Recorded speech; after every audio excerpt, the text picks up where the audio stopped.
اے نبی صلی اللہ علیہ وآلہ وسلم، ہم نے تم پر قرآن اس لیے نازل نہیں کیا کہ تم مشقت میں پڑ جاؤ، مگر ہر اس شخص کی نصیحت کے لیے نازل کیا ہے جو خوف رکھتا ہے۔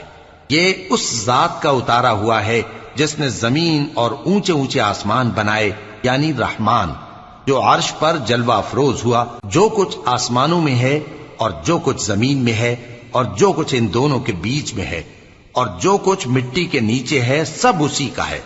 اور اگر تم پکار کر بات کہو تو کیا ہے، وہ تو آہستہ کہی ہوئی اور نہایت پوشیدہ بات تک کو جانتا ہے۔ اللہ وہ معبود برحق ہے کہ اس کے سوا کوئی معبود نہیں ہے، اس کے سب نام اچھے ہیں۔ اور کیا تمہیں موسیٰ کے حال کی خبر ملی ہے؟